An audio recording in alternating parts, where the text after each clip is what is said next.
When you look at a control room in like a sci-fi movie, you always see these massive screens displaying two completely different realities. Oh, yeah, like the split screen thing. Exactly. On one screen, you've got this sleek, hyper-fast digital future just racing ahead, processing data at light speed. And then on the other screen, you've got flashing red lights showing the physical ship itself rattling, like the structural integrity is failing, and alarms are just going off everywhere. It is the classic split-screen reality. I mean, the software is thriving and evolving, but the actual physical hardware is under massive, almost critical stress. Yeah, and looking through today's stack of sources from July 1st, 2026, that is exactly the reality you, me, and everyone else tuning into this deep dive are living in right now. We are experiencing this wild split-screen reality on a global scale. We really are. Because on one side, we are seeing absolutely unprecedented, almost dizzying leaps in artificial intelligence, plus these soaring stock market highs. But then, running perfectly parallel to that, we are seeing this intense grinding friction in the physical world. Right, like real-world consequences. Yeah, I mean, we're looking at extreme weather anomalies, global infrastructure crises, and these major economic headwinds that are hitting your wallet right now. It really is a day of deep contrasts, honestly. And our mission today is to synthesize these fast-moving global technological and economic developments for you. We aren't just going to look at isolated headlines here. No, definitely not. We're going to pull out the threads, find the hidden causality between them, and really help you understand not just what happened today, but why it actually matters to your daily life and the broader systems we all rely on. Okay, let's unpack this. We have to start with the biggest paradigm shift in our sources today, which is, well, it's happening on that glowing, fast-moving digital screen we talked about. AI is officially making the jump from being like an experimental novelty to becoming the actual institutional infrastructure of our daily lives. It's a huge leap. Anthropic just made their Claude Sonnet 5 model the default for all free and pro users. And they are calling this their most agentic model yet, running a special pricing of $2 per million tokens through August 31st. Right. But let's pause there, because for a lot of us, the jargon is a barrier. What exactly is a token, and what does agentic actually mean in practice? That's a great question. Let's translate that for everyone. So a token is essentially a piece of a word. You can think of it as the basic unit of data an AI reads. Okay, like a fillable. Basically, yeah. So $2 getting you 1 million tokens means you can process about an entire Harry Potter book's worth of text for the cost of a cup of drip coffee. Wow. It's incredibly cheap computing power. But agentic is the real game changer here. We are moving way past AI as just a simple chatbot that answers trivia questions. Right, it's not just a search engine anymore. Exactly. Agentic means the AI is designed to act as an autonomous agent on your behalf. It doesn't just tell you how to book a flight. It navigates the system, inputs the data, and actually books the flight for you. Which makes this next development absolutely massive. Governor Newsom just signed the largest U.S. state government AI deal in history today. I saw that. It's huge. Every single California state agency, plus participating cities and counties, they're all getting access to Claude at 50% off. And this includes free workforce training and workflow support. But the market isn't static, right? Because I noticed Google is immediately counterpunching. Oh, they definitely are. Google dropped Gemini 3.1 Flash Image and Gemini 3 Pro Image into their AI studio today. Setting the stage for the big one, right? Yeah, right before their massive 3.5 Pro launch. It is just an all-out arms race to be the operating system for the next decade. But I have to push back here, or at least look at the mechanics of this.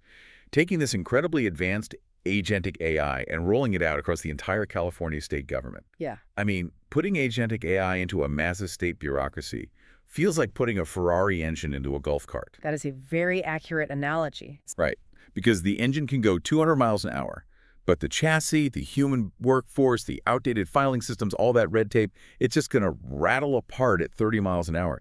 Is the real-world economy actually capable of absorbing tech moving this fast? That is the exact tension we are seeing right now. It's the stark difference between technological capability and human implementation.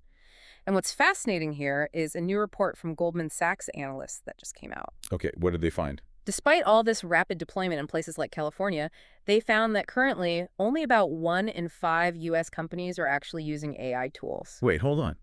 If only 20% of companies are actually using these tools, how is the stock market justifying an 80% plus surge in chip makers over the first half of the year? Right. Are we looking at a massive bubble based on hype rather than, actual implementation? That is literally the trillion-dollar question. And the Yeah. stock market today is actually showing signs of realizing that exact disparity. How so? Well, to open the third quarter today, the Dow hit a record all-time intraday high, which was largely driven by established physical companies.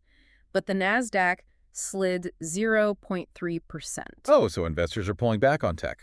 Exactly. Yeah. Investors are suddenly taking profits on those exact chip makers. Micron fell 9% today, and SanDisk shed 10%.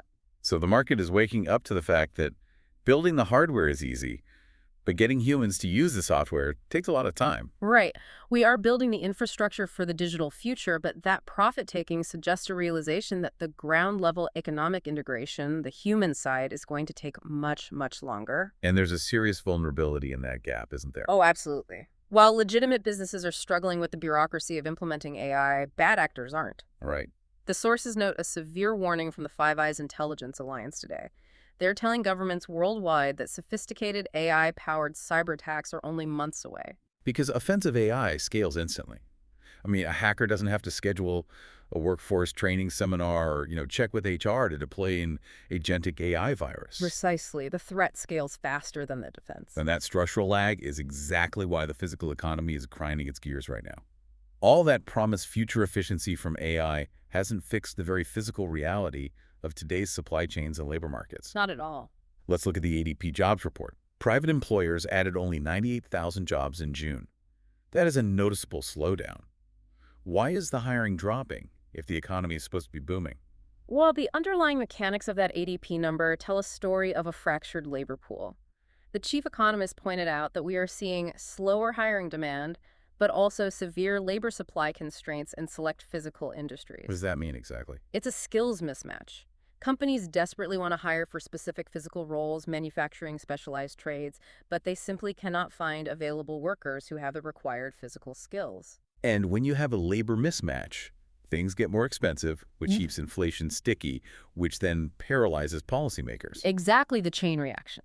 Over in Central Portugal, at the ECB Forum on Central Banking, Federal Reserve Chair Kevin Warsh cited high inflation to justify giving absolutely zero clues on a July rate move. Right, he just gave nothing. And because nature abhors a vacuum, the stock market recoiled. Stocks went lower at the open. Because the market trades on certainty. When the Fed chair refuses to signal a move, it injects a vacuum of information into the financial system. Right, people get nervous. Yeah, businesses can't plan their borrowing costs for next year, so they just stop spending today. And that vacuum of information from the Fed is exactly why businesses are freezing up. They can't plan for the future. And that paralysis is compounding today because the Trump administration just pulled the plug on the USMCA. The United States-Mexico-Canada Agreement. Right, they are officially not renewing it, opening the door for fresh and honestly likely tense negotiations on North American trade terms. And this isn't just political posturing. This alters the fundamental math of manufacturing. Modern supply chains rely completely on the predictability of trade agreements. Give me an example of how that works. Let's trace a steering wheel for a new truck, okay? Okay. The leather might come from Texas, go down to Mexico to be stitched, Right. travel up to Canada to be attached to the steering column, and then go back to Detroit for final assembly in the truck. Every single time that part crosses a border, a tariff applies. So if an automaker doesn't know what the tariff is going to be on border crossing number 4 next year, they literally can't price the car today. Exactly. So they just stop building the factory altogether. When you pull the plug on the USMCA, you freeze long-term capital investments across 3 entire nations. And we don't even have to wait to see the fallout. General Motors just reported a 4.2% drop in second quarter U.S. vehicle sales today. There it is. And they explicitly cited 2 driving factors: softening consumer demand for electric vehicles and the immediate uncertainty from the lapse of the USMCA. The physical realities of trade are just slamming the brakes on the economy. And if you're listening to this, it's not just massive auto executives feeling the squeeze today. Let's talk about how this friction hits your wallet. Starting today, July 1st, new federal borrowing caps for graduate students take effect. This is a big one for students. Because the federal government is limiting how much they will lend, many of these students are being forced to turn to private lenders. And the private loan market operates on entirely different mechanics. When you shift from federal borrowing to private lending, you lose those subsidized safety nets, and your interest rate can basically double overnight. Right. It's an immediate physical squeeze on middle-class mobility. But in the middle of all this economic gravity, there is one fascinating bright spot in the business sources today. Bending Spoons, which is the Italian parent company of legacy brands like AOL and Vimeo, went public on the NASDAQ. Yeah, I saw that. They priced at $29 a share, and their IPO popped 42%. I mean, in the age of hyper-advanced agentic AI, AOL is having a banner day. What is the logic there? It's the ultimate paradox of the AI era, honestly. As the internet gets flooded with infinite AI-generated synthetic content where you literally can't tell what is real and what is hallucinated, human-verified historical data suddenly becomes a premium commodity. Wow, so because it's old and human-made, it's valuable. Exactly. Established digital real estate like AOL holds decades of structured legacy human data. That is incredibly valuable for training models right now. That is a fascinating insight. Legacy data is the new gold in an artificial age. Yeah. Now, just a quick note for you listening before we dive into this next part. We're looking at some heavily debated Supreme Court decisions, executive actions, and media controversies today. Very heated topics. Yeah, and we aren't here to take sides or endorse any of the politics involved. Our goal is simply to strip away the noise and look impartially at the mechanical facts of what these sources actually say, so you understand the legal and institutional landscape. That's a crucial baseline to establish, because all of these economic and trade policies we just discussed, they require a functioning government to implement them. Right. And right now, the branches of government are in a high-stakes tug-of-war over who actually controls the levers of power. Let's look at the mechanisms of that struggle. The sources detail two major Supreme Court updates today. First, SCOTUS officially blocked President Trump from removing the nation's top copyright official. All right. This is being noted by legal analysts as part of a series of decisions in this final session that fundamentally limit executive authority. Why is a copyright official the battleground for presidential power? Well, it's about who controls the administrative state. The underlying mechanism here is the separation of powers. The executive branch historically argues that the president should be able to fire any federal official to ensure they are executing the administration's agenda. Okay, that makes sense from their perspective. But by blocking this removal, the court is drawing a hard line. They're reinforcing the independence of specific regulatory roles. They're saying certain parts of the government must be shielded from direct, unilateral presidential control. So they are reinforcing structural guardrails against the executive branch. And looking ahead to their next term, SCOTUS just agreed to hear major Second Amendment challenges, too. Yeah, big cases coming up. They are taking up cases regarding assault weapons bans from Cook County, Illinois, and the state of Connecticut.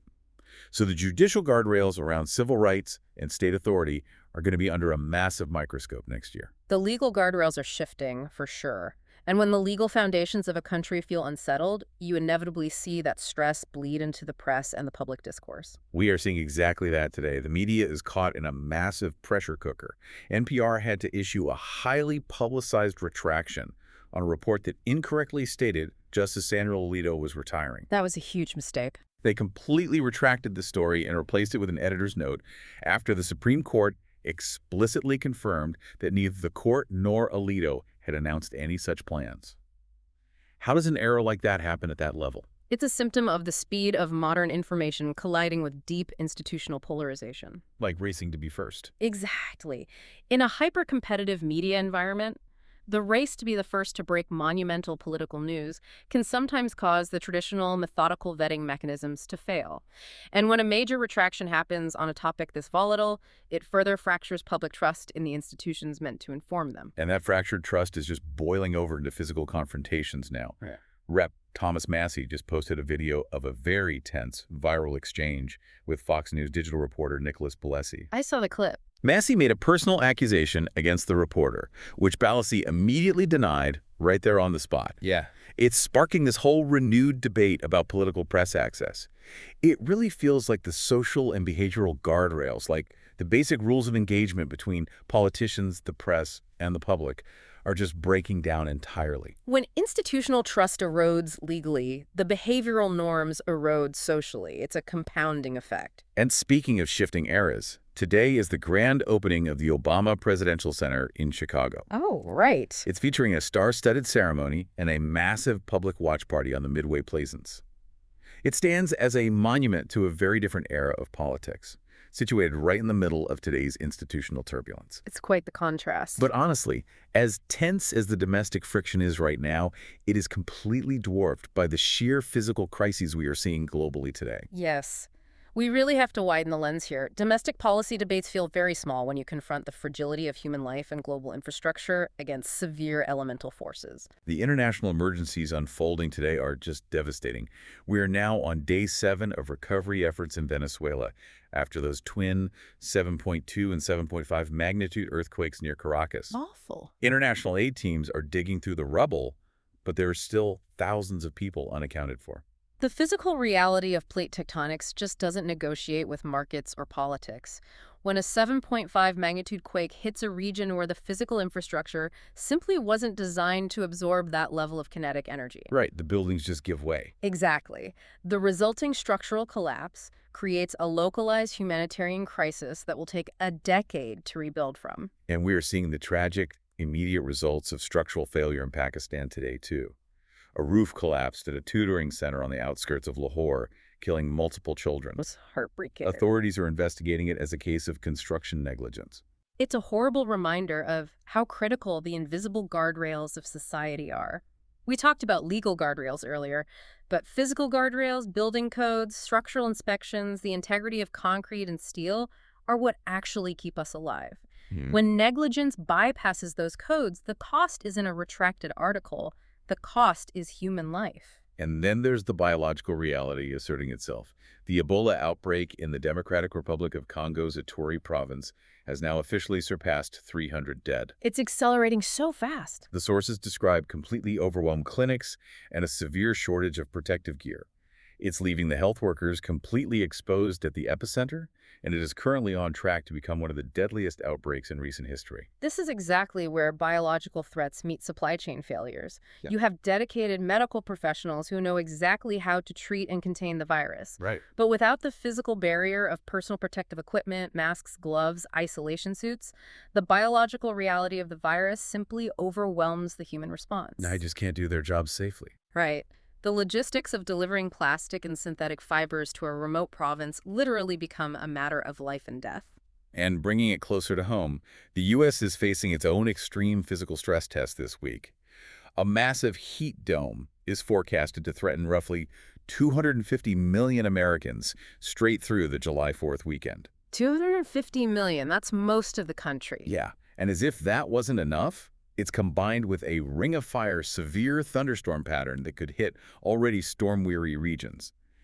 Down in Dallas-Fort Worth today, the thermometer says 96 degrees, but the heat index is making it feel like 102. Unbearable. And those heat indexes are going to push up to 105 degrees through the holiday. A heat dome of this scale, covering 250 million people, is an unprecedented stress test for the American power grid. Yeah, everybody turning on their AC at once. Think about the mechanics. Millions of air conditioning units simultaneously kicking into overdrive, drawing massive amounts of current. It pushes the aging electrical infrastructure to its absolute physical limits.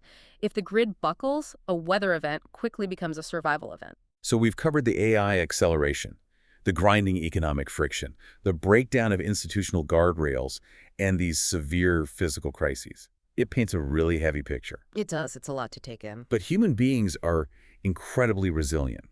Despite all these systemic challenges, human ingenuity, the drive to cure disease, and the desire for connection just keep pushing forward. Absolutely. Today, July 1st, marks a massive, fundamental shift in human health policy in the U.S.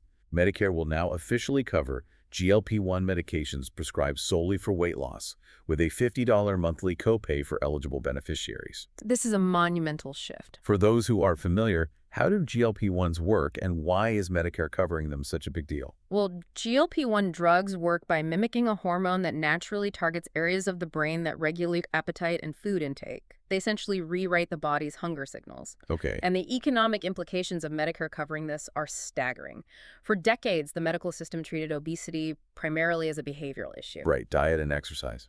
Exactly. Yeah. By providing federal coverage, we are fundamentally redefining obesity as a systemic, treatable medical condition. Which changes the entire math of the Yeah. healthcare system. Right, exactly. It's the economics of preventative care. Paying for a $50 copay today to regulate a patient's weight is mathematically far cheaper for the federal government than paying for the downstream costs of treating diabetes, heart attacks, and strokes 10 years from now. Wow, yeah. It has the potential to alter the long-term physical health trajectory of millions of people. And while we are finding new ways to heal the physical body down here on Earth, we're also looking up. The European Space Agency's Euclid Space Telescope is actively on a mission right now to chart 1/3 of the visible sky. That is just incredible. Researchers are using it to unlock the mysteries of dark matter and dark energy. We are literally mapping the invisible forces that hold the universe together. It's a beautiful, necessary counterpoint to the heavy news of the day. It reminds us that human curiosity and the scientific method are still functioning at the highest possible levels, peering into the literal unknown. And you know what else brings humanity together better than almost anything else? I think I know where you're going with this. The World Cup. Yeah. Let's run through this incredible round of 32 action. Mexico just ended a 40-year knockout stage drought. 40 years. Yeah, they beat Ecuador 2-0 at Estadio Azteca, completing a perfect group stage. This psychological release for that fan base, like the pure catharsis of that moment, must be absolutely Oh, incredible. it's monumental. And they are setting up a massive round of 16 clash with England because the Three Lions just defeated DR Congo 2-1 to advance. That's going to be a game to watch. Meanwhile, France is looking like an absolute juggernaut. They routed Sweden 3-0, and Kylian Mbappe scored a double. Of course he did. With those two goals, he is now France's all-time leading scorer. He is just cementing his legacy on the world stage right before our eyes. You know, sports provide this incredible controlled environment where the rules are universally agreed upon, the physical prowess is measurable, and the outcome is decisive and final. Right, there's no debate. It's the exact opposite of the murky, unpredictable economic and political realities we discussed earlier. It's structured resolution. Exactly. It's a relief valve for the world. And for you tuning in, there is plenty more structured resolution coming up. Tonight, we've got the USMNT taking on Bosnia at Levi Stadium at 8 p.m. Eastern on Fox. Can't wait for that one. Before that, Belgium faces Senegal at Lumen Field in Seattle. And tomorrow, clear your schedule. Spain versus Austria at SoFi Stadium, Portugal versus Croatia up in Toronto, and Switzerland taking on Algeria in Vancouver. The entire globe is truly playing together. So if we step back and synthesize this entire stack of sources from July 1st, 2026, the underlying through line is undeniable. Yeah. What's the main takeaway for you? We are watching the rapid deployment of a digital agentic intelligence, systems that can think, act, and execute at unprecedented speeds. But this digital acceleration is colliding head-on with a physical world that is struggling with gravity, friction, and heat. We have an aging power grid bracing for a massive heat dome, global trade routes freezing due to abrupt policy shifts, and health systems overwhelmed by biological threats and broken supply chains. It brings us right back to that split-screen reality we talked about at the top of the deep dive. We are currently building a 21st century digital brain. We're deploying statewide AI to govern California, bracing for AI cyber attacks, and mapping dark matter in the universe. Yep. But we are still inhabiting a 20th century physical body. We are struggling with construction negligence in Pakistan, fighting off extreme heat domes in Texas, and dealing with vulnerable power grids right as consumer demand for electric vehicles softens. This raises an important question, and it is the core tension of our era. The software is ready, but the hardware is lagging far, far behind. And that is the thought I want to leave you with today to mull over as you go about your day. Will our digital advancements arrive in time to solve these physical vulnerabilities? It's a race against time. Can AI optimize the power grid before the heat dome breaks it? Or are these two realities, the soaring hyperfast digital brain and the heavy struggling physical body, on a collision course that we just aren't prepared for? Thank you so much for joining us for today's deep dive into the sources. Keep questioning the world around you, and we'll see you next time.